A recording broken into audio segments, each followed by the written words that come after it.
Come on, Jess, you got it. Are you the first one up this one? This route, yes.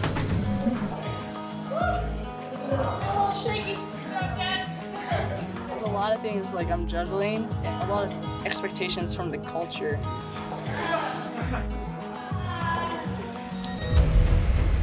We're SROM, Solid Rock Outdoor Ministries.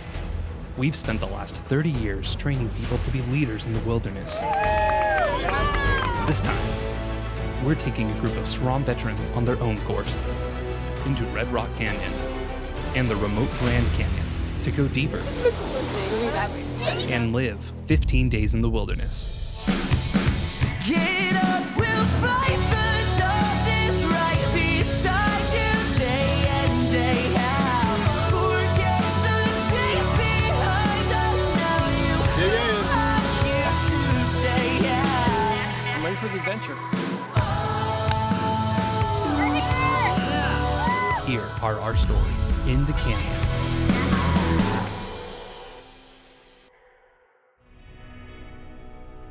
Like the most fall I've ever taken is like 2 to 3 feet, and they say like to really get to where you can lead climb well is like you have to be really comfortable taking like a good whipper or like a 10 foot fall. So I was like, this trip, I'll take a good fall. Not like intentionally, but I want to push myself in terms of like difficulty to where like the potential for a fall is definitely there. And the trip keeps going off to the left. Are you the first one up this one? This route, yes. How are you feeling? I'm feeling pretty good about it. I think I was feeling super confident, and then the instructor started freaking me out a little bit, being like, "Oh, it's way harder than you think."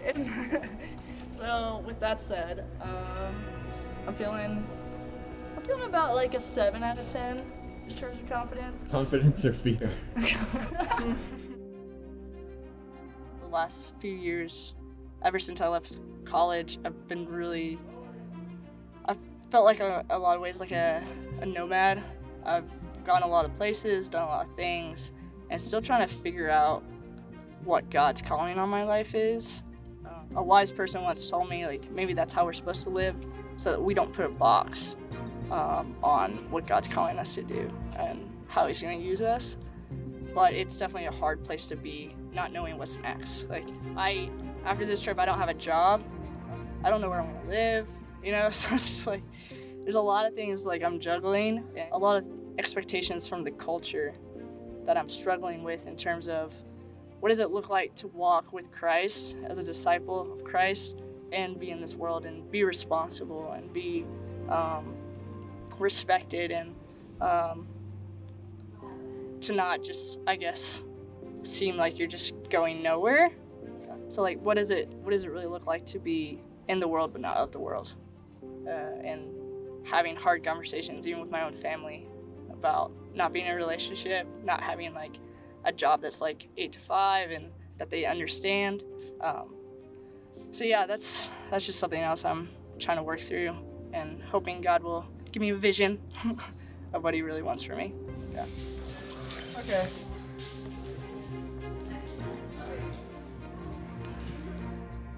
How you feeling, Jess? I'm good. No, you're not. I'll take you up there. Nice, Junior. Yeah, Junior. Doing it. There's not very much to hold on to your butt, man. So don't worry about that. Come on, Jess, you got it. Feel a little shaky. Good job, Jess.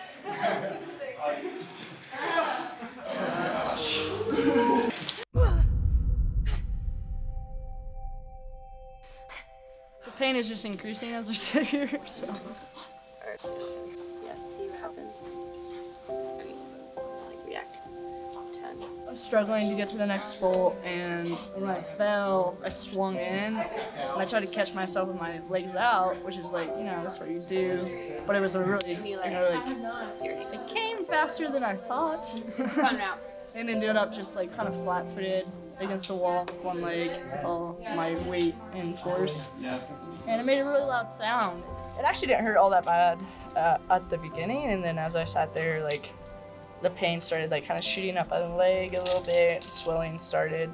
I was getting a little bit concerned in terms of standing up and like hiking out. It's hard for me to see her injured, so basically what happened was she really wanted to push her limits on lead, and she's a competent climber. She climbs on her own regularly, and I was like, yeah, that's fine, I'll give you a catch. And she was leading this route about at her limit. So you want to, ideally, if a leader falls, give them a nice soft catch so they don't swing into the wall as hard and it's not so abrupt. But that can kind of change when there's a ledge below someone, because then if you give them a nice soft catch, it's basically the same as hitting the ground, essentially. So I gave her a bit of a harder catch to keep her off that ledge. That brought her into the wall pretty hard, and she's kind of off to the left of her bolt, and that kind of swung her in weird, and she just caught her foot just wrong. It can happen so easily to anyone. Well, after noon, the pain just started going up, swelling started going up. You know, we're about to go into the Grand Canyon, which isn't, in terms of evacuating a student if need be, it can be pretty complicated. And there's just really not many options there. And her ankle's doing better. The Lord it's the Lord. He's healing her ankle. It seems to steadily getting better. We called off going to the urgent care for now. And we're gonna see how he keeps, we're gonna trust he keeps healing. Because that's what he's doing, and that's what we're witnesses of here, and it's exciting. And we just trust him in that. And I know Junior trusts him in that. So. In terms of me going to the Grand Canyon, I think I'm feeling really good about it. There's still swelling, so there's still pain in some areas, but overall, it's at this moment an injury that I think I can manage. And having been in, I think having a good understanding of being in the wilderness and what your options are, I can say that with confidence. So, still gonna pray about it and seek God's like peace in it. But I do think, without a doubt, I think God really did heal me overnight. Whatever was broken, whatever was fractured, was healed, and that's pretty cool. And I'm still learning a lot from it. So, yeah. I don't know if you can talk about stories or life without recognizing that there's a war going on for every soul. With me, I think going back to like your story being part, like a small piece of the puzzle to like this grand masterpiece that God's created. I think back to Joseph, what the devil meant for evil, God had meant for good. And so I think all of our stories have plenty of evil in them, but recognizing that like if you're in this circle, God has used that or is using that for good.